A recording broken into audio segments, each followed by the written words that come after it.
नमस्कार, आप देख रहे हैं डिन न्यूज और मैं हूं आपके साथ शारदा झा। आप सभी दर्शकों का स्वागत है। बुलेटिन की शुरुआत से पहले नजर डालते हैं आज की हेडलाइंस पर। खजौली थाना क्षेत्र के बेता कुट्टी के समीप एक बाइक हुई दुर्घटनाग्रस्त, बाइक सवार गंभीर रूप से घायल। Jaynagar child line sub centre ने जयनगर के बेल्ही पश्चिमी पंचायत में पंचायत स्तरीय बैठक का किया आयोजन। जयनगर में अनुमंडल पुलिस पदाधिकारी के रूप में विप्लव कुमार ने दिया योगदान। हरलाखी के विसौल पंचायत निवासी ईंट उद्योग में मजदूरी कर रहे व्यक्ति के बेटे ने बिहार दरोगा की प्रारंभिक परीक्षा की पास। स्वर कोकिला लता मंगेशकर के निधन पर क्षेत्र में शोक की लहर, जयनगर के संगीत प्रेमियों ने बताया अपूरणीय क्षति। हरलाखी समेत जिले भर में शांतिपूर्ण ढंग से सरस्वती पूजा संपन्न, छात्रों ने नम आंखों से मां की प्रतिमा की विसर्जित।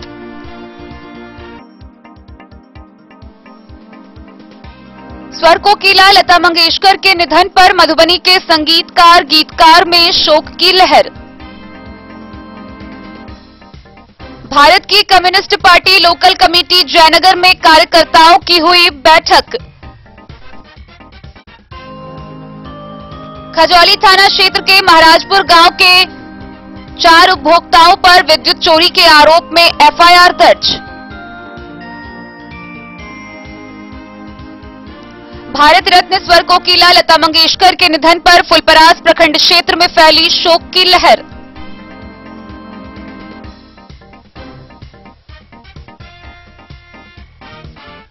मधुबनी के विभिन्न शिक्षण संस्थानों में स्थापित मां सरस्वती की प्रतिमा विसर्जन के साथ ही शांतिपूर्ण तरीके से सरस्वती पूजा संपन्न।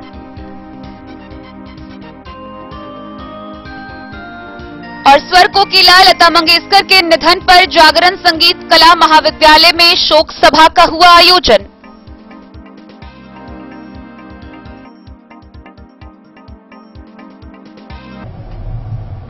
खबरें अब विस्तार से। बिहार राज्य में कोरोना की वर्तमान स्थिति को देखते हुए आपदा प्रबंधन समूह की समीक्षात्मक बैठक हुई। इस बैठक के दौरान कई निर्णय लिए गए। भारत सरकार के गृह मंत्रालय द्वारा आदेश जारी किया गया है, जिसके तहत 7 फरवरी से कक्षा 8वीं तक के सभी सरकारी एवं निजी विद्यालय, शिक्षण संस्थान, कोचिंग 50% उपस्थिति के साथ खुल सकेंगे। वहीं सभी दुकान व प्रतिष्ठान सामान्य रूप से खुलेंगे, जहां वैक्सीनेटेड लोगों का आना अनुमान्य होगा। वहीं सभी को मास्क व सोशल डिस्टेंसिंग जैसे कोविड प्रोटोकॉल का पूरी तरह पालन करना होगा। आइए हम आपको विस्तार से दिखाते हैं कि इन निर्देशों में क्या क्या अनुपालन करने के लिए जारी किया गया है। कोरोना वायरस जनित महामारी की तीसरी लहर से देश के अनेक राज्यों में कोरोना पॉजिटिव मामलों की संख्या में वृद्धि को देखते हुए बिहार राज्य सरकार द्वारा 6 जनवरी से 6 फरवरी तक विभागीय आदेश व 4 फरवरी को पुनः विभागीय आदेश के माध्यम से प्रतिबंध लागू किए गए। 6 फरवरी को आपदा प्रबंधन समूह की बैठक में राज्य में कोरोना संक्रमण के वर्तमान स्थिति की समीक्षा की गई।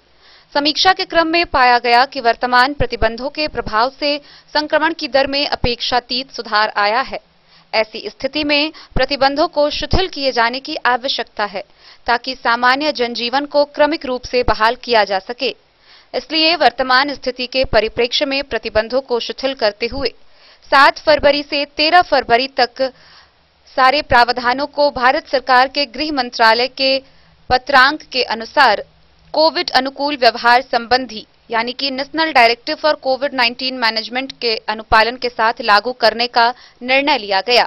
इसके तहत सभी सरकारी कार्यालय एवं गैर सरकारी कार्यालय समान रूप से खुलेंगे। सरकारी कार्यालयों में केवल कोविड टीका प्राप्त आगंतुकों का प्रवेश अनुमान्य होगा। न्यायिक प्रशासन के संबंध में उच्च न्यायालय के द्वारा लिया गया निर्णय प्रभावी होगा। सभी दुकानें एवं प्रतिष्ठान सामान्य रूप से खुल सकेंगे। दुकानों व प्रतिष्ठानों का संचालन कुछ शर्तों के साथ किया जाएगा। दुकानों व प्रतिष्ठानों में सभी के लिए हमेशा मास्क पहनना अनिवार्य होगा। उसके काउंटर पर दुकानदार द्वारा कर्मियों एवं आगंतुकों के उपयोग हेतु सैनिटाइजर की व्यवस्था अनिवार्य रूप से की जाएगी। दुकान एवं प्रतिष्ठान परिसर में सोशल डिस्टेंसिंग मानक यानी कि 2 गज की दूरी का अनुपालन किया जाएगा, जिसके लिए सफेद वृत्त चिन्हित किए जाएंगे। केवल कोविड टीका प्राप्त व्यक्ति को ही कार्य करने की अनुमति होगी। सभी दुकानों या प्रतिष्ठानों को अपने यहां कार्यरत कर्मियों का टीकाकरण सुनिश्चित करना होगा तथा उनकी विवरणी सहित सूची संधारित करनी होगी और अगर इन शर्तों का पालन नहीं किया जाता है तो जिला प्रशासन द्वारा कानूनी कार्रवाई की जाएगी। 8वीं कक्षा तक के सभी विद्यालय, कोचिंग संस्थान 50% क्षमता के साथ तथा 9वीं एवं उच्चतर कक्षाओं से संबंधित सभी विद्यालय, महाविद्यालय, कोचिंग संस्थान तथा अन्य शिक्षण प्रशिक्षण संस्थान 100% उपस्थिति के साथ खुल सकेंगे। 9वीं एवं उच्चतर कक्षाओं से संबंधित विद्यालय या महाविद्यालय तथा कोचिंग संस्थानों के कार्यालय एवं छात्रावास भी 100% उपस्थिति के साथ खुल सकेंगे। कस्तूरबा गांधी बालिका आवासीय विद्यालय तथा अनुसूचित जाति या जनजाति आवासीय विद्यालय, कर्पूरी छात्रावास तथा अन्य आवासीय विद्यालयों का संचालन पूर्ण क्षमता के साथ किया जा सकेगा। ऑनलाइन माध्यम से शिक्षण कार्य को प्राथमिकता दी जा सकेगी। केंद्र तथा राज्य के आयोग द्वारा आयोजित नियोजन संबंधी परीक्षाएं तथा विभिन्न विद्यालय बोर्डों द्वारा आयोजित परीक्षाएं संचालित की जा सकेंगी। सभी धार्मिक स्थल सामान्य रूप से खुल सकेंगे। संबंधित धार्मिक स्थल का प्रबंधन यह सुनिश्चित करेगा कि वहां आने वाले श्रद्धालुओं द्वारा सोशल डिस्टेंसिंग तथा मास्क पहनने से संबंधित कोविड अनुकूल व्यवहार एवं अद्यतन मानक संचालन प्रक्रिया का अनिवार्य अनुपालन किया जाए। सभी सिनेमा हॉल दर्शकों की कुल क्षमता की 50% के उपयोग के साथ सामान्य रूप से खुल सकेंगे। सिनेमा हॉल का प्रबंधन यह सुनिश्चित करेगा कि आगंतुक दर्शकों द्वारा सोशल डिस्टेंसिंग तथा मास्क पहनने से संबंधित कोविड अनुकूल व्यवहार एवं अद्यतन मानक संचालन प्रक्रिया का अनिवार्य अनुपालन किया जाए। सभी पार्क एवं उद्यान सुबह 6 बजे से दोपहर के 2 बजे तक खुल सकेंगे। संबंधित पार्क का प्रबंधन यह सुनिश्चित करेगा कि आगंतुकों द्वारा सोशल डिस्टेंसिंग तथा मास्क पहनने से संबंधित कोविड अनुकूल व्यवहार एवं अद्यतन मानक संचालन प्रक्रिया का अनिवार्य अनुपालन किया जाए। रेस्टोरेंट एवं खाने की दुकानों का संचालन आगंतुकों की बैठने की कुल क्षमता के अधिकतम 50% उपयोग के साथ अनुमान्य होगा। संबंधित प्रतिष्ठान यह सुनिश्चित करेगा कि सभी कर्मी कोविड का दोनों टीका ले चुके हों। क्लब, जिम, स्विमिंग पूल कुल क्षमता के 50% उपस्थिति के साथ तथा स्टेडियम, इंडोर सहित और स्पोर्ट्स कॉम्प्लेक्स सामान्य रूप से खोले जा सकेंगे। सुविधाओं का उपयोग केवल कोविड टीका प्राप्त व्यक्तियों के लिए ही अनुमान्य होगा। स्टेडियम में आयोजित खेलों में दर्शकों की संख्या कुल क्षमता के 50% तक सीमित रहेगी। संबंधित प्रतिष्ठान यह सुनिश्चित करेगा कि उनके सभी कर्मी कोविड टीका ले चुके हों। संबंधित प्रतिष्ठान का प्रबंधन यह भी सुनिश्चित करेगा कि आगंतुकों द्वारा सोशल डिस्टेंसिंग तथा मास्क पहनने से संबंधित कोविड अनुकूल व्यवहार एवं अद्यतन मानक संचालन प्रक्रिया का अनिवार्य अनुपालन किया जाए। सभी शॉपिंग मॉल कोविड अनुकूल व्यवहार एवं अद्यतन मानक संचालन प्रक्रिया के अनिवार्य अनुपालन के साथ सामान्य रूप से खुल सकेंगे। सभी प्रकार के सामाजिक, राजनीतिक, मनोरंजन, खेलकूद, शैक्षणिक, सांस्कृतिक एवं धार्मिक आयोजन जिला प्रशासन की पूर्वानुमति तथा कोविड अनुकूल व्यवहार एवं अद्यतन मानक संचालन प्रक्रिया के अनिवार्य अनुपालन के साथ आयोजित किए जा सकेंगे। जिला प्रशासन को आयोजन में अनुमान्य व्यक्तियों की अधिकतम संख्या एवं अन्य शर्तों के निर्धारण का अधिकार होगा। विवाह समारोह अधिकतम 200 व्यक्तियों की उपस्थिति के साथ आयोजित किए जा सकते हैं, किंतु इनमें डीजे व बारात जुलूस की इजाजत नहीं होगी। विवाह की पूर्व सूचना थाने को कम से कम 3 दिन पूर्व देनी होगी। अंतिम संस्कार, दफन, श्राद्ध कार्यक्रम के लिए 200 व्यक्तियों की अधिसीमा रहेगी। सार्वजनिक परिवहन में निर्धारित बैठने की क्षमता के 100% के उपयोग की अनुमति रहेगी। परिवहन विभाग सुनिश्चित करेगा कि सार्वजनिक वाहनों में ओवरक्राउडिंग नहीं हो। सार्वजनिक एवं निजी वाहनों से यात्रा करने वाले सभी यात्रियों के लिए मास्क पहनना अनिवार्य होगा। जिला प्रशासन भीड़भाड़ वाले स्थलों जैसे सब्जी मंडी, बाजार तथा सार्वजनिक वाहनों में सोशल डिस्टेंसिंग तथा मास्क पहनने से संबंधित कोविड अनुकूल व्यवहार व मानक संचालन प्रक्रिया का सख्त अनुपालन कराना सुनिश्चित करेगा। यदि किसी स्थान या बाजार या प्रतिष्ठान में निरंतर निर्देशों के उपरांत भी अनुपालन नहीं किया जा रहा हो तो उसे अस्थायी रूप से बंद करने के साथ अन्य सख्त कार्रवाई की जा सकती है। जिला पदाधिकारी स्थानीय परिस्थितियों की समीक्षा कर इन प्रतिबंधों के अतिरिक्त और अधिक सख्त प्रतिबंध लगा सकेंगे, किंतु किसी भी परिस्थिति में राज्य सरकार द्वारा जारी प्रतिबंधों को शिथिल नहीं किया जा सकेगा। सभी जिला पदाधिकारी सभी आदेशों का अनुपालन करेंगे और इन आदेशों का उल्लंघन करते हुए पाए जाने पर उसके विरुद्ध आपदा प्रबंधन अधिनियम 2005 की धारा 5160 व धारा 188 के प्रावधानों के अंतर्गत दंडात्मक कार्रवाई की जाएगी। Bureau report, Madhubani. शनिवार की शाम खजौली कलवाही मुख्य पथ पर बेता कुट्टी के समीप एक बाइक अनियंत्रित होकर दुर्घटनाग्रस्त हो गई। बाइक दुर्घटना में बाइक पर सवार युवक बुरी तरह घायल हो गया, जिसे मधुबनी के अस्पताल में इलाज के लिए भर्ती कराया गया है। गौरतलब है कि युवक की पहचान कर ली गई है और उसकी हालत बेहद ही गंभीर बताई जा रही है। खजौली कलवाही मुख्य पथ पर बेता कुट्टी के समीप शनिवार की शाम एक बाइक दुर्घटना में युवक गंभीर रूप से जख्मी हो गया। स्थानीय लोगों की मदद से उसे एम्बुलेंस के माध्यम से मधुबनी के एक निजी हॉस्पिटल में भर्ती करवाया गया, जहां उसका उपचार चल रहा है। प्राप्त सूचना के अनुसार युवक की हालत गंभीर बताई जा रही है। युवक की पहचान भटचौरा गांव निवासी सतीश कुमार के रूप में हुई है। गौरतलब है कि युवक अपने दीदी के गांव कलवाही से भटचौरा गांव वापस आ रहा था। बारिश के कारण बाइक सड़क पर फिसल गया, जिसके कारण वह गंभीर रूप से जख्मी हो गया। वाहन क्षतिग्रस्त हुआ है और उसे शरीर व सर में काफी चोट आई है। वर्तमान में इलाज के लिए मधुबनी के एक निजी अस्पताल में वह भर्ती है। उसकी हालत काफी गंभीर बताई जा रही है। खजौली से सुधांशु ठाकुर की रिपोर्ट। जयनगर के बेलही पश्चिमी पंचायत भवन परिसर में child line sub centre Jaynagar के द्वारा बाल संरक्षण समिति की पहली बैठक का आयोजन किया गया। इस बैठक में बच्चों से जुड़ी समस्या सहित बाल संरक्षण समिति के बारे में विस्तार पूर्वक जानकारी साझा की गई। जयनगर प्रखंड के बेलही पश्चिमी पंचायत भवन पर रविवार को child line sub centre Jaynagar के द्वारा पंचायत स्तरीय बैठक का आयोजन किया गया, जिसकी अध्यक्षता बेलही पश्चिमी पंचायत के मुखिया अवध बिहारी यादव उर्फ रामदास हजरा ने किया। पंचायत स्तरीय बाल संरक्षण समिति की पहली बैठक आयोजित की गई।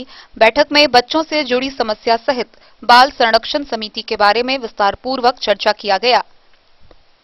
बैठक में child line sub centre Jaynagar के समन्वयक तारानंद ठाकुर ने संबोधित करते हुए कहा कि बाल व्यापार समाज का घिनौना अपराध है। इसे रोकने के लिए हम सभी को आगे आना होगा, तभी इसे रोका जा सकता है।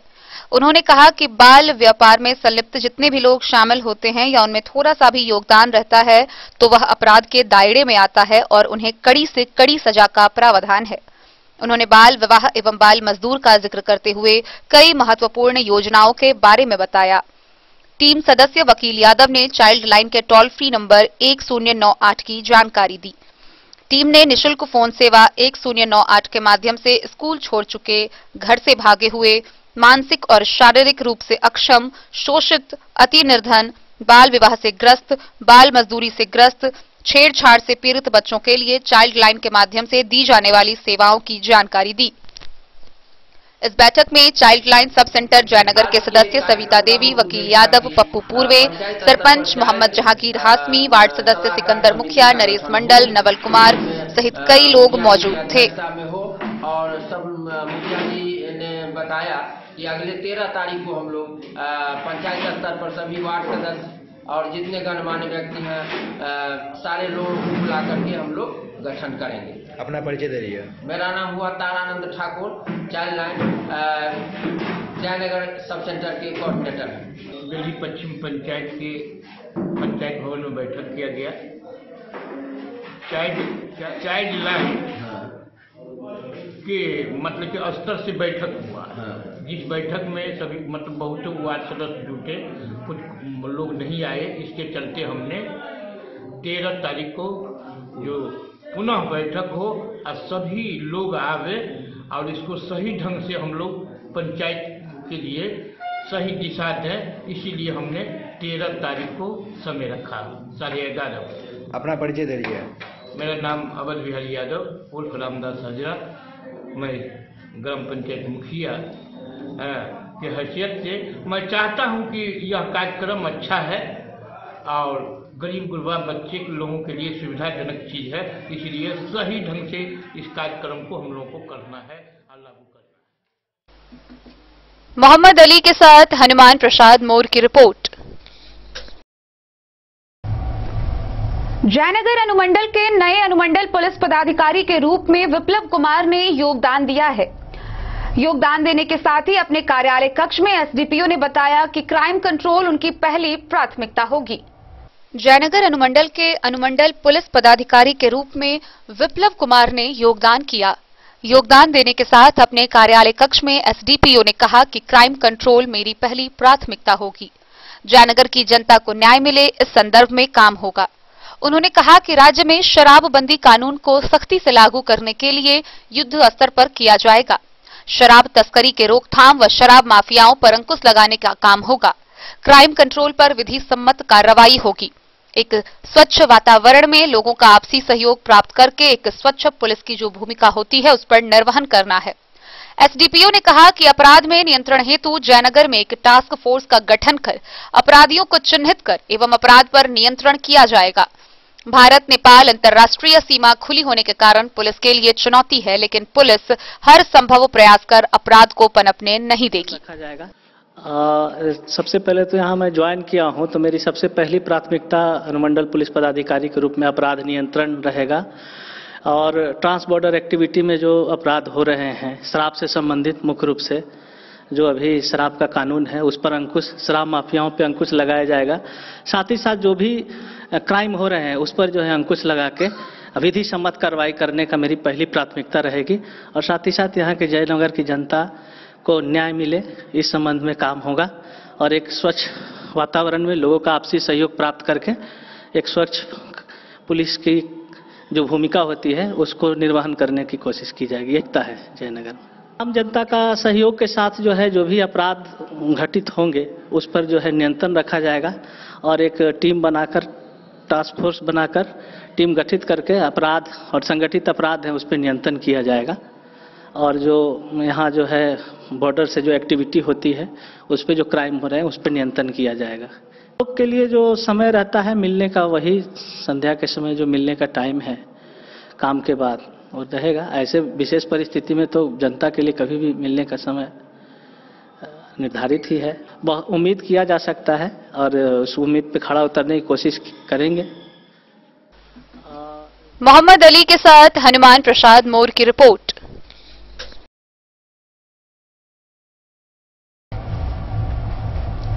कहते हैं मंजिल उन्हीं को मिलती है जिनके सपनों में जान होती है, पंखों से कुछ नहीं होता, हौसलों से उड़ान होती है। और इस वाक्य को चरितार्थ करके दिखाया है हरलाखी प्रखंड के विसौल पंचायत अंतर्गत एक छोटे से गांव के राजेश सदा ने। गौरतलब है कि राजेश के पिता स्थानीय ईंट उद्योग में मजदूरी का काम कर अपने बेटे को पढ़ाया लिखाया और राजेश ने दरोगा की प्रारंभिक परीक्षा पास की है। उनसे बातचीत करने के दौरान उन्होंने बताया है कि वह 68वीं बीपीएससी परीक्षा की तैयारी कर रहे हैं। हरलाखी प्रखंड के विशौल पंचायत अंतर्गत एक छोटी सी बस्ती में रहने वाले राजेश सदा ने दरोगा की प्रारंभिक परीक्षा पास कर अपने माता पिता समेत प्रखंड का नाम रोशन किया है। कहते हैं मंजिलें उन्हीं को मिलती है जिनके सपनों में जान होती है, पंखों से कुछ नहीं होता, हौसलों से उड़ान होती है। कुछ ऐसा ही कर दिखाया है इस महादलित मजदूर के बेटे ने। तभी तो माता पिता व पत्नी समेत 2 बच्चों का पारिवारिक बोझ होने के बावजूद उसने अपनी हिम्मत नहीं हारी और अपने कठोर मेहनत से कामयाबी की ओर बढ़ते चले जा रहे हैं। दरअसल राजेश के पिता परीक्षण सदा मजदूर है और मां राजो देवी गृहिणी। पिता ईंट उद्योग में मजदूरी कर राजेश को पढ़ाए लिखाए। राजेश ने वर्ष 2009 में ईश्वर सच्चिदानंद उच्च विद्यालय से मैट्रिक व वर्ष 2011 में सीपीपी कॉलेज बौरहर से इंटर परीक्षा प्रथम श्रेणी से उत्तीर्ण हुए। बताया जा रहा है कि राजेश बचपन से ही पढ़ने में बहुत तेज था और कुछ बनने की सपना थी। एक गरीब परिवार में जन्म लेकर भी वह ऊंचाइयों के शिखर की ओर बढ़ते जा रहा है। करीब 22 वर्षीय राजेश सदा ने बताया कि वर्ष 2020 में बिहार पुलिस में सिपाही के पद पर नौकरी मिला हुआ था, लेकिन हम खुश नहीं थे, इसलिए ज्वाइनिंग नहीं ली और आगे पढ़ाई में लग गए। रोज 8 घंटे पढ़ाई की, आगे मेंस, फिजिकल और ट्रेनिंग की तैयारी पूरे लगन के साथ कर रहा हूं ताकि दरोगा बनकर अपने गांव व प्रखंड का नाम रोशन कर सकूं। उन्होंने बताया कि यहीं तक सीमित नहीं रहूंगा, 68वीं बीपीएससी की तैयारी भी चल रही है। इधर इनके सफलता को लेकर लोगों में हर्ष व्याप्त है।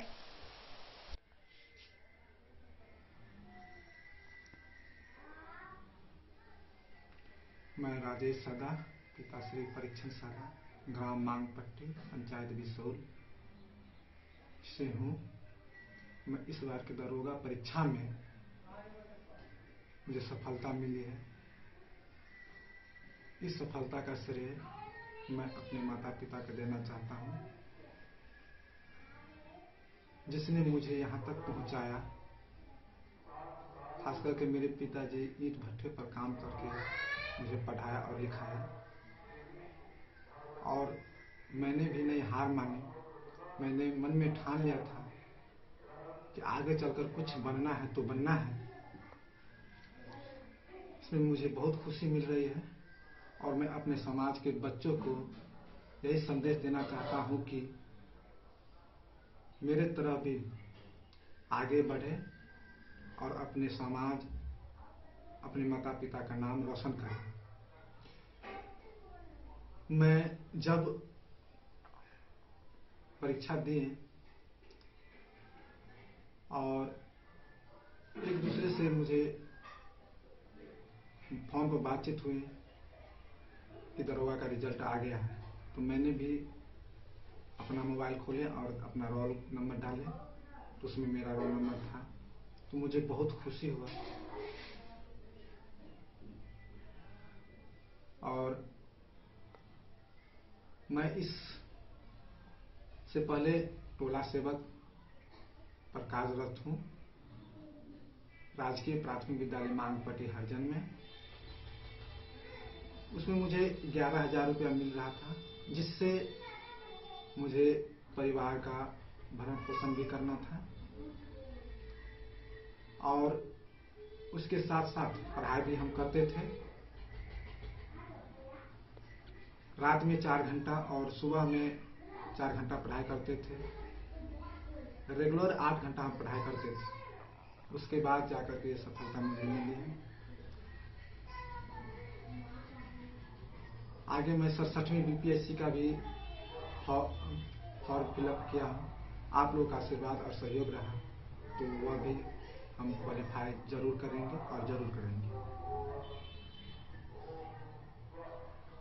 इसी के साथ धन्यवाद।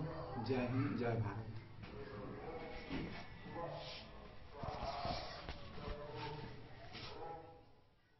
हरलाखी से संजय राउत की रिपोर्ट। कोरोना की कर्कश आवाज भारत की स्वर कोकिला को लील गई। आज सुर साम्राज्ञी लता मंगेशकर कोरोना से जंग हारकर दुनिया को विदा कह गई। उनके निधन के बाद मधुबनी जिला समेत संगीत प्रेमियों में शोक की लहर है। इसी बीच जयनगर के संगीत प्रेमियों समेत कई लोगों ने बताया कि लता मंगेशकर का निधन देश के लिए एक अपूरणीय क्षति है। उनकी कमी को कभी पूरा नहीं किया जा सकेगा। मेरी आवाज ही पहचान है, गर याद रहे। भारत ने अपना सबसे अमूल्य रत्न खो दिया। कोरोना की कर्कश आवाज भारत की स्वर कोकिला को लील गई।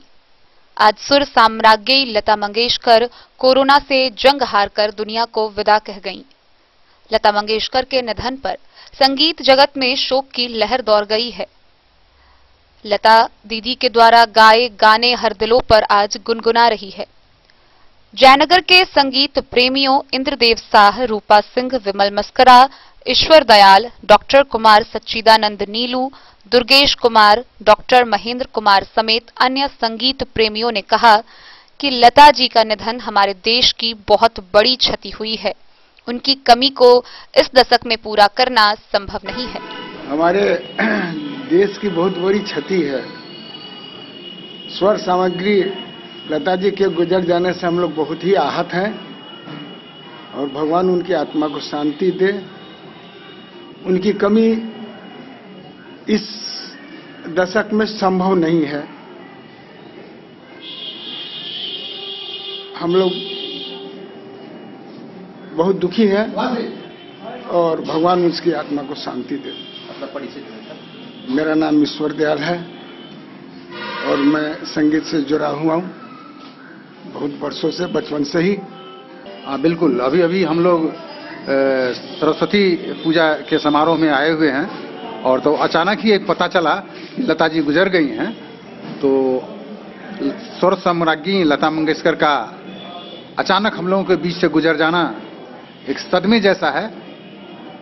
और संगीत का जो है सो वो जगह, उनके जगह को कोई नहीं भर सकता है। और हम समझते हैं कि जो संगीत में जो शून्यता आ गई है उसको भरना आसान नहीं है। और हम कामना करते हैं कि वो जहाँ कहीं भी हों, भगवान उनकी आत्मा को शांति प्रदान करें। और हम लोगों को, बल्कि संगीत से जुड़े हुए जितने भी लोग हैं, सबको ये दुख सहने की शक्ति प्रदान करें। अपना परिचय दीजिए। मेरा नाम इंदर शाह है, मैं संगीत से जुड़ा हुआ व्यक्ति हूँ और हम लोग काफी आहत हैं। बहुत दुखी हैं इस बात को सुन के। आज हमारे बीच लता मंगेशकर नहीं रही और आज सरस्वती पूजा के अवसर पे 2 दिन से मौसम खराब होने की वजह से हम लोगों को लग नहीं पा रहा था कि कुछ ऐसा हो पाएगा, लेकिन आज समझ में आ रहा है कि ये मौसम इसी वजह से इतना ज़्यादा, भगवान भी शायद रो रही होंगी उनके लिए जिनको हम लोग खो चुके हैं। और आज सरस्वती पूजा के अवसर पे मैं यही कहना चाहूँगी कि एक सरस्वती माँ ये हैं जो आज हम लोगों के बीच से जा रही हैं और एक सरस्वती माँ वो भी हैं जो हम लोगों के बीच से जा चुकी हैं। उनकी कमी तो कोई पूरा नहीं कर सकता है। बस यही कहना मैं रूपा सिंह। वैसे तो उनकी कमी को कोई पूरा नहीं कर सकता है, लेकिन उनका एक गाना मेरी आवाज़ ही पहचान है, सुनाना चाहूँगी। मेरी आवाज़ ही पहचान है, गर याद रहे नाम गुम जाएगा, चेहरा ये बदल जाएगा। मेरी आवाज़ ही पहचान है, गर याद रहे। आज सुबह ही बड़ा दुखद समाचार मिला। सिने जगत ही नहीं, संगीत जगत की एक ऐसी गायिका जिनके नाम से भारत को जाना जाता था, भारत की आइकॉन थी, वो आज हम लोगों के बीच नहीं रही। ऐसे बहुत सारे ऐसे संगीतकार, गायक फिल्मी दुनिया में हुए, लेकिन लता जी का कोई जवाब नहीं था। वो फीमेल वॉइस ही नहीं बल्कि संगीत कहिए, संगीत के माने में और गायन के क्षेत्र में उन्होंने एक फिल्मी दुनिया में एक आयाम खड़ा किया। और मैं तो कहूँगा कि एक संगीत के गायन का, उनके गायन का एक सूर्य अस्त हो गया भारत से। अब उसकी क्षति की पूर्ति नहीं की जा सकती है। जाना तो सबको पड़ता है, 92 वर्ष की हो गई थी, लेकिन फिर भी हम लोगों के बीच में एक सम्मानजनक स्थान था उनका और वो रहेगा भी। हम उन्हें श्रद्धांजलि देते हैं और आने वाली पीढ़ी को उनसे प्रेरणा लेते हुए भारतीय संगीत को जिंदा रखें, संगीत के उच्च स्तर पर पहुंचाने की उनकी जो मेहनत थी, उनका जो नजरिया था, उसको बना के रखें। इन्हीं कामनाओं के साथ हमने पुनः श्रद्धांजलि दी।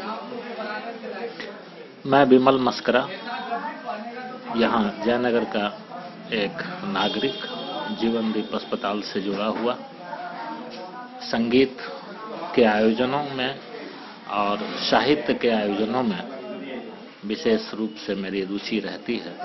इसलिए मुझे ये अपने तौर से भी बहुत इनका संगीत हमेशा याद रहेगा।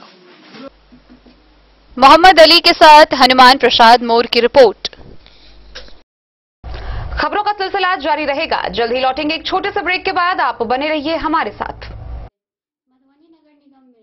डिप्टी मेयर की भावी उम्मीदवार आप सभी को गणतंत्र दिवस और वसंत पंचमी की हार्दिक शुभकामनाएं देती हूँ। मधुबनी में नगर निगम की सेवा के लिए तैयार हूँ और आपका आशीर्वाद चाहती हूँ। नगर को जाम की समस्या से निदान दिलाऊंगी। ग्रीन मधुबनी क्लीन मधुबनी पे काम करूंगी। नगर को आवारा पशुओं से मुक्त कराऊंगी। नगर को अतिक्रमण मुक्त कराऊंगी। न्याय के साथ विकास करूंगी। मेरे घर में पूर्व से ही हमारे पति और जेठ जी समाज सेवा में लगे रहते हैं। हमारी जेठानी अपने वार्ड की सेवा वर्षों से करती आ रही है। उन लोगों से प्रेरित होकर ही और लोगों के विचार से मैं पूरे नगर की सेवा करना चाहती हूँ। आयुर्वेद अपनाएं, निरोगी जीवन पाएं। IMC के आयुर्वेदिक प्रोडक्ट अब आपके शहर मधुबनी में भी उपलब्ध है। स्वस्थ और निरोगी जीवन के लिए स्वदेशी आयुर्वेदिक प्रोडक्ट वर्षों से करोड़ों ग्राहक का विश्वसनीय IMC लेकर आया है आपके लाभ और सुविधा के लिए विभिन्न आयुर्वेदिक औषधि।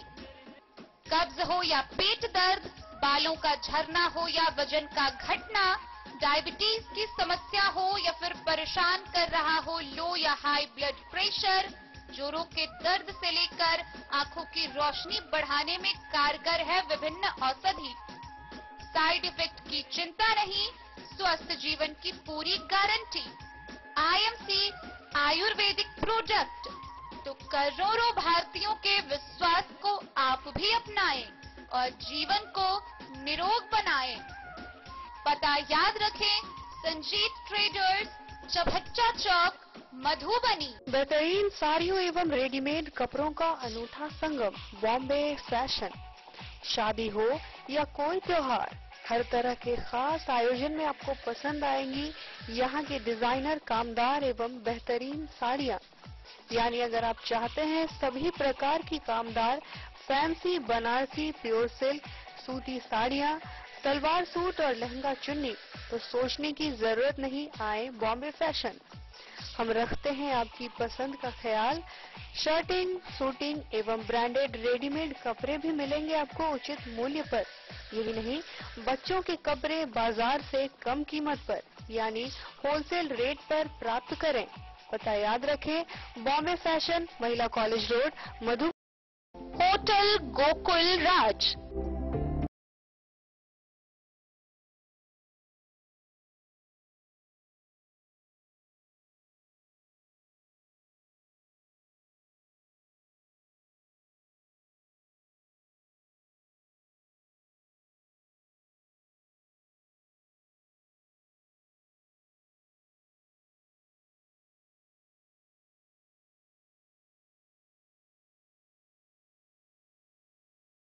भार से दूर, शांति और सुकून से भरे वातावरण में मधुबनी शहर के लहरियागंज वार्ड नंबर 1 में पूरे मिथिलांचल क्षेत्र का सबसे भव्य होटल, होटल गोकुल राज।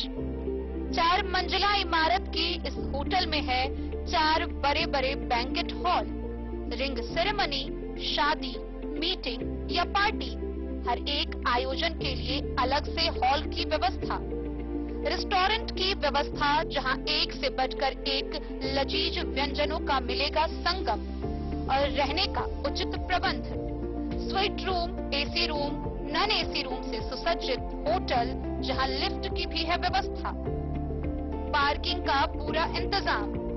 तो आइए और जिंदगी में खुशियों से भरी यादें शामिल करिए। होटल गोकुल राज मधुबनी में आप लोगों का स्वागत है।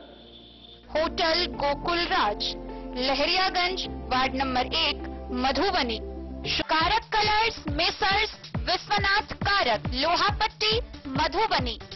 यहाँ उपलब्ध है Sakarni wall guard, white cement, polymer base wall putty, दीवारों और प्लास्टर को पकड़े जकड़ के सकरनी प्लास्टर बॉन्ड, अद्वितीय उत्पाद जिसे जर्मन टेक्नोलॉजी के सहायता से किया गया है तैयार। किसी प्रकार के हैकिंग की आवश्यकता नहीं। सतह के साथ ड्यूअल बॉन्डिंग, ज्यादा कवरेज, प्रयोग के बाद रंगीन होने के कारण प्रयोग किए हुए सतह का पता चलता है। पानी और नमी को रोकने की क्षमता रखता है। समय कम लगता है यानी पैसे की बचत। कंस्ट्रक्शन स्ट्रक्चर को कोई नुकसान नहीं। सामान्य तापमान में 9 महीने तक बंद पैकिंग में ठीक रहता है। 5, 10 और 20 किलो पैकिंग में उपलब्ध। Sakarni, wall guard, white cement, polymer base wall putty, कारक कलर्स, मेसर्स, विश्वनाथ। हरलाखी प्रखंड क्षेत्र के विभिन्न छोटे बड़े गांवों में स्थापित माता सरस्वती की प्रतिमा का विसर्जन के साथ ही शांतिपूर्ण ढंग से सरस्वती पूजा संपन्न हुआ। छात्र छात्राओं ने नम आंखों से मां को विदाई दी। हरलाखी प्रखंड में विद्या की अधिष्ठात्री देवी मां सरस्वती की प्रतिमाओं का विसर्जन पूरे श्रद्धा व सम्मान के साथ किया गया।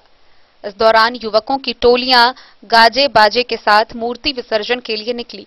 मूर्तियों का विसर्जन आयोजन स्थल के निकटतम पोखर व जलाशयों में किया गया। इस अवसर पर ग्रामीण क्षेत्र के कई कोचिंग संस्थानों पर सरस्वती वंदना के साथ ही सांस्कृतिक कार्यक्रम भी आयोजित किया गया। वहीं तालाबों व जलाशयों में मां सरस्वती के विसर्जन के दौरान भक्तों की आंखें नम हो गई। छात्र छात्राओं ने मां सरस्वती की जयकारे लगाते हुए प्रतिमा को विसर्जित की।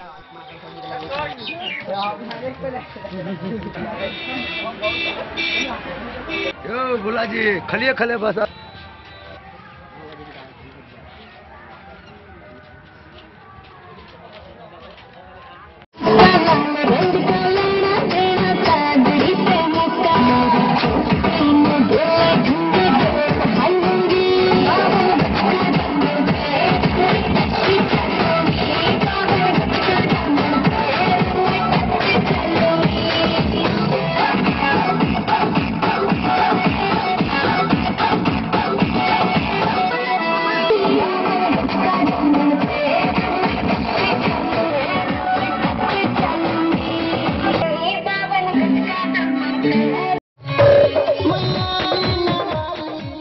हरलाखी से संजय राउत की रिपोर्ट। स्वर कोकिला लता मंगेशकर के निधन पर मधुबनी के शहरवासियों समेत गीतकार संगीतकारों में शोक की लहर दौड़ गई है। 92 वर्ष की उम्र में स्वर कोकिला लता मंगेशकर दुनिया को अलविदा कह गई। उनके निधन के बाद से पूरा क्षेत्र मर्माहत है। स्वर कोकिला लता मंगेशकर के निधन पर मधुबनी के शहरवासियों सहित संगीतकार गीतकार में शोक की लहर दौड़ गई। भारत रत्न से सम्मानित गायिका लता मंगेशकर का 92 वर्ष की उम्र में निधन हो गया। उनके निधन से मधुबनी के कलाकार शोक संतप्त हैं। संगीत की दुनिया में यह एक अपूरणीय क्षति है। लता मंगेशकर स्वर लोक से निकलकर स्वर्ग लोक की यात्रा के लिए निकल पड़ी हैं। आइ बहुत दुखक स्थिति में हम सब कलाकार आबि गेल छी। काल्हि माँ सरस्वती के पूजा छलनि और हमरा अहाँ के सरस्वती रूपा लता मंगेशकर जी काल्हि हॉस्पिटल में भर्ती भेली और आइ माँ सरस्वती जी के विदाई छै ओहो विदा लऽ लेली। आइ भोरे हुनकर जहाँ तक हमरा सबके खबर पहुँचल हमहूँ सब कार्यक्रम से आयल छी, लेकिन कलाकार के लेल सबसे दुखक घड़ी छियै आइ जे लता मंगेशकर जी आइ एहि दुनिया के छोड़ के चलि गेलखिन। ओ साक्षात सरस्वती के रूप छलखिन जिनका से हर कलाकार के किछ ने किछ सिखबाक अवसर प्रदान भेटलै, किछ ने किछ सिखबाक अवसर भेटलै और हमरा अहाँ के भारतवर्ष के एकटा ओहन हस्ती चलि गेल जिनका पर हमरा सब कलाकार लोकनि गुमान करै छी। एकेटा आग्रह करब सब गोटे से जे आइ सरस्वती रूपा लता मंगेशकर जी के लेल कम से कम जत्ते कम से कम भ सके कार्यक्रम में भाग ली। कारण जे जिनका लेल हमरा लोकनि सब दिन रहै छी आइ ओ छथिने नहि, आइ ओ छथिने नहि, ओहि दुनिया से चलि गेलखिन। भगवती उनका अपना शरण में स्थान देथिन, भगवान विष्णु शरण में स्थान देथिन, मोक्ष के प्राप्ति होइन। हमर अहाँ के आदर्श आई चलि गेली, हमर अहाँ के सरस्वती आए, सरस्वती पूजा विसर्जन दिन चल गई और की कह सके। मधुबनी से फिरोज आलम की रिपोर्ट। जयनगर स्थित पार्टी कार्यालय पर भारतीय कम्युनिस्ट पार्टी लोकल कमेटी की बैठक का आयोजन किया गया। इस बैठक में बताया गया कि आगामी 10 एवं 11 फरवरी को मधुबनी के तोमंठा कोतवाली चौक पर पार्टी जिला सम्मेलन का आयोजन किया जाएगा। भारत की कम्युनिस्ट पार्टी मार्क्सवादी लोकल कमेटी जयनगर की बैठक पार्टी कार्यालय पर दिन के 2 बजे किया गया। पार्टी जिला सम्मेलन 10 फरवरी 2022 को दोमंठा कोतवाली चौक मधुबनी में आयोजित हैं, जिसमें जयनगर से 21 प्रतिनिधि भाग लेंगे। 4 व 5 फरवरी 2022 को एकाएक आंधी तूफान के साथ मूसलाधार बारिश से किसानों के हुए क्षति का आकलन कर जयनगर प्रखंड के किसानों को हुए क्षतिपूर्ति सरकार दे। साथ ही इस दौरान संगठनों की मजबूती पर चर्चा किया गया। जिला सम्मेलन को लेकर 10 फरवरी को 10:40 पर इंटरसिटी एक्सप्रेस से मधुबनी जाने की सहमति बनी। बैठक में पार्टी के लोकल सचिव कुमार राणा प्रताप सिंह ने सांगठनिक रिपोर्ट पेश करते हुए कहा कि जयनगर के अंदर छात्र, नौजवान, किसान, महिला सीटों को मजबूत कर जन समस्याओं के खिलाफ जन आंदोलन तैयार किया जाएगा। सभी जन संगठनों के पदाधिकारियों से अनुरोध किया है कि अगले बैठक तक हर हाल में निर्णय पर अमल हो। बैठक की अध्यक्षता कॉमरेड उपेंद्र यादव ने की। बैठक में कॉमरेड चंदेश्वर प्रसाद, शशिभूषण प्रसाद, शिव कुमार यादव, उमाशंकर प्रसाद, कृष्णदेव यादव, उर्मिला देवी, राजकुमार दास ने भाग लिया। मोहम्मद अली के साथ हनुमान प्रसाद मोर की रिपोर्ट। खजौली के विद्युत आपूर्ति प्रशाखा के कनिया अभियंता विकास कुमार व जयनगर के सहायक अभियंता सतपाल सिंह के द्वारा खजौली प्रखंड के विभिन्न गांवों में विद्युत चोरी को लेकर छापेमारी की गई। इस दौरान खजौली प्रखंड के महाराजपुर गांव से 4 लोग विद्युत चोरी करते हुए पाए गए, जिन पर प्राथमिकी दर्ज की गई है। विद्युत आपूर्ति प्रशाखा खजौली के कनिया अभियंता विकास कुमार एवं जयनगर के सहायक अभियंता सतपाल सिंह ने खजौली प्रखंड के विभिन्न गांवों में विद्युत ऊर्जा चोरी के खिलाफ छापेमारी की, जिसमें महाराजपुर गांव के 4 उपभोक्ता टोका फंसाकर एवं बिजली चोरी कर उपयोग करते हुए पाए गए। जेई विकास कुमार ने चारों उपभोक्ताओं का लाइन काटते हुए सर्विस तार जब्त कर लिया एवं बिजली चोरी के आरोप में खजौली थाना में एफआईआर दर्ज की है। उन्होंने महाराजपुर गांव निवासी राजेश कामत, सच्चिदानंद झा, विश्वनाथ झा व श्रीराम महतो पर केस दर्ज कराते हुए विभाग को 1,04,423 रुपए की क्षति बताया है, जिसमें राजेश कामत पर जुर्माना सहित बकाया बिजली बिल 22,259 रुपया, सच्चिदानंद पर 29,261 रुपया, विश्वनाथ झा पर 44,708 रुपया व श्रीराम महतो पर 8,195 रुपए की देनदारी बताई है। उन्होंने खजौली थानाध्यक्ष से संबंधित उपभोक्ताओं की जांच कर कार्रवाई करने का अनुरोध किया है। थानाध्यक्ष अजीत प्रसाद सिंह ने बताया कि प्राप्त आवेदन के आधार पर एफआईआर दर्ज की गई है। मामले की जांच की जा रही है, दोषी पर कार्रवाई होगी। खजौली से सुधांशु ठाकुर की रिपोर्ट। खबरों का सिलसिला जारी रहेगा। जल्द ही लौटेंगे एक छोटे से ब्रेक के बाद। आप बने रहिए हमारे साथ। शिक्षा के क्षेत्र में एक नया आयाम अब छोटे बच्चों के लिए भी आधुनिक सुविधाओं के साथ उपलब्ध। विवेकानंद मिशन विद्यापीठ जूनियर, जहां क्लास प्री नर्सरी से 5th स्टैंडर्ड तक के बच्चों का एडमिशन प्रारंभ है। अगर आप भी चाहते हैं अपने बच्चों का शिक्षा के क्षेत्र में बेहतर विकास, तो विवेकानंद मिशन विद्यापीठ जूनियर है आपके लिए तैयार। 2.5 से 10 वर्षों के बच्चों के लिए आपको मिलेगा आधुनिक सुविधाओं के साथ एक बेहतर शिक्षा का माहौल। सीबीएसई बेस्ड करिकुलम सिलेबस के साथ साथ स्टूडेंट्स होंगे art and craft, game and sports और कल्चरल एक्टिविटीज में अव्वल। इंग्लिश मीडियम के माहौल के बीच स्टूडेंट्स बनेंगे स्मार्ट, जहां किताबी ज्ञान के साथ साथ हर क्षेत्र में स्टूडेंट्स होंगे अवेयर। हॉबीज और इंटरेस्ट को मिलेगी प्राथमिकता। तो आइए और अपने बच्चों के बेहतर भविष्य के लिए आज ही नामांकन करवाइए। विवेकानंद मिशन विद्यापीठ जूनियर। हमारा पता है तिरहुत कॉलोनी, नगर परिषद, main road, ward number 21, Madhubani.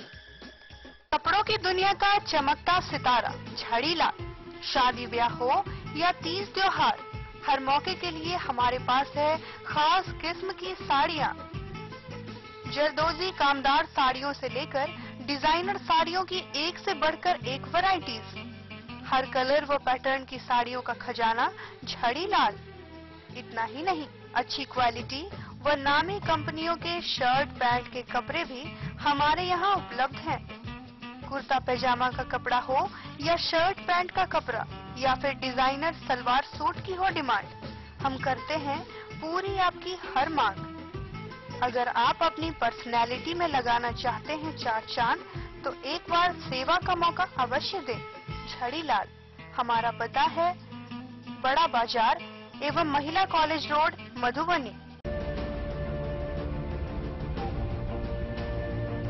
इस महापर्व के मौके पर महादेव शाह अमरनाथ प्रसाद ज्वेलर्स लेकर आया है आप सभी ग्राहकों के लिए सुनहरा अवसर। तो बम्पर डिस्काउंट ऑफर का लाभ उठाएं। 30% तक की छूट के साथ गोल्ड ज्वेलरी बनवाएं। वहीं डायमंड ज्वेलरी की बनवाई पर 50% तक की भयंकर छूट पाएं। महादेव शाह अमरनाथ प्रसाद ज्वेलर्स, यहाँ पन्ना, पुखराज, नीलम, गोमेद, मूंगा, ग्रह रत्न उपलब्ध हैं। 916 ब्रांडेड स्वर्ण आभूषण एवं नक्षत्र डायमंड ज्वेलरी पर 100% वापसी की सुविधा। तो इस महापर्व के मौके पर इस सुनहरा अवसर का लाभ उठाएं।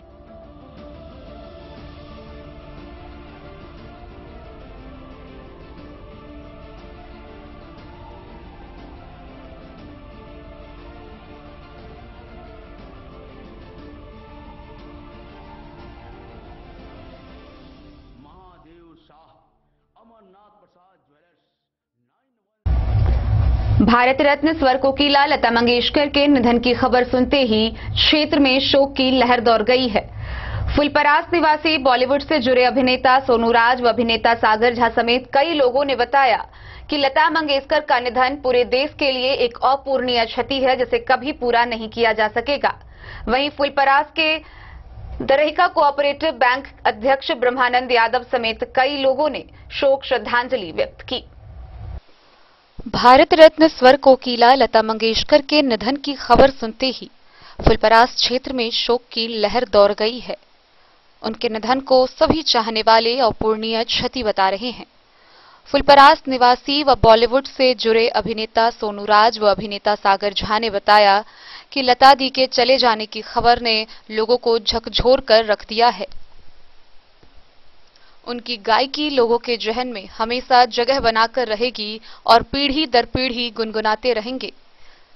स्वर कोकिला लता मंगेशकर के निधन पर दरहिका कोऑपरेटिव बैंक के अध्यक्ष ब्रह्मानंद यादव, प्रखंड प्रमुख राम पुकार यादव, भाजपा नेता उपेंद्र कुमार यादव, राम सुंदर यादव, कृष्ण कुमार सिंह यादव, जदयू नेता संतोष कुमार सिंह, धर्मेंद्र कुमार मंडल, पूर्व प्रमुख रुपेश कुमार चांद, राजद प्रखंड अध्यक्ष डॉक्टर धनवीर यादव, प्रोफेसर देव नारायण यादव, सामाजिक कार्यकर्ता वैद्यनाथ यादव, राजकुमार राजा, धर्मेंद्र कुमार सिंह, पैक्स अध्यक्ष सूर्य नारायण यादव, संगीतकार राजलाल राजू, ब्रजेश कुमार, ओम प्रकाश विश्वास, गायक गुड्डू झा, देवकृष्ण यादव, गौरव कुमार झा, शिवम झा, केशव सिंह, गायिका डोले सिंह, बबीता यादव, सीता यादव, सोहन चंद्र झा, राम चतुर विश्वास, बेचन यादव सहित कई लोगों ने गहरा शोक प्रकट किया है। डेन न्यूज के लिए फुलपरास से रुपेश कुमार की रिपोर्ट। मधुबनी नगर सहित जिले भर में विभिन्न शिक्षण संस्थान, कोचिंग संस्थान, निजी व सरकारी कोचिंग व शिक्षण संस्थानों में स्थापित माता की प्रतिमा के विसर्जन के साथ ही शांतिपूर्ण ढंग से सरस्वती पूजा संपन्न हुआ। इस दौरान छात्र छात्राओं व शिक्षकों ने भी विसर्जन में भाग लिया, जहां सभी ने नम आंखों से मां को विदाई दी। दूसरी तरफ इस बार कोरोना प्रोटोकॉल के कारण पंडालों में श्रद्धालुओं की संख्या में कमी देखी गई। विसर्जन के दौरान मधुबनी जिले भर में पुलिस प्रशासन भी मुस्तैद रही। मधुबनी नगर सहित जिले के विभिन्न शिक्षण संस्थानों में स्थापित मां सरस्वती की प्रतिमा के विसर्जन के साथ ही सरस्वती पूजा शांतिपूर्ण तरीके से संपन्न हो गया। इस बार मौसम की बेरुखी ने पूजा पंडालों तक पहुंचने वाले श्रद्धालुओं की संख्या को प्रभावित किया। इसके बावजूद नगर के विभिन्न पूजा पंडालों में विद्या की देवी मां सरस्वती की आराधना के लिए शाम तक श्रद्धालुओं का आना जाना जारी रहा, जबकि कई पूजा पंडालों में देर शाम तक भजन कीर्तन का भी आयोजन होता रहा। सुबह से ही प्रतिमा विसर्जन का सिलसिला प्रारंभ हो गया और दोपहर होते होते लगभग सभी जगहों पर प्रतिमा विसर्जित कर दिया गया। विसर्जन के दौरान मां सरस्वती के जयकारों के कई निजी विद्यालयों, कोचिंग संस्थानों एवं निजी पंडालों में स्थापित मां सरस्वती की प्रतिमाओं को नजदीकी नदी व तालाबों में विसर्जित किया गया। प्रतिमा विसर्जन के दौरान छात्र एवं छात्राओं सहित शिक्षकों ने विसर्जन जुलूस में भाग लिया। इस दौरान सभी मां सरस्वती का जयकारा लगाते हुए तथा एक दूसरे को अबीर गुलाल लगाते देखे गए। प्रतिमा विसर्जन के दौरान विधि व्यवस्था को बनाए रखने के लिए जिला प्रशासन मुस्तैद रही, वहीं पुलिस अपने अपने थाना क्षेत्रों में लगी रही।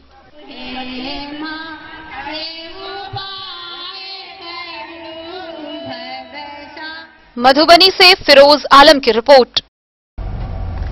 मधुबनी नगर के बाबू साहेब चौक स्थित जागरण संगीत कला महाविद्यालय में भारत रत्न स्वर कोकिला लता मंगेशकर के निधन पर शोक सभा का आयोजन किया गया।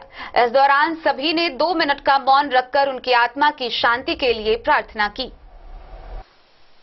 मधुबनी के बाबू साहेब चौक स्थित जागरण संगीत कला महाविद्यालय में स्वर कोकिला लता मंगेशकर के निधन के बाद शोक सभा का आयोजन किया गया। इसमें सभी छात्र छात्राओं ने 2 मिनट का मौन रखकर उनकी आत्मा की शांति के लिए प्रार्थना की।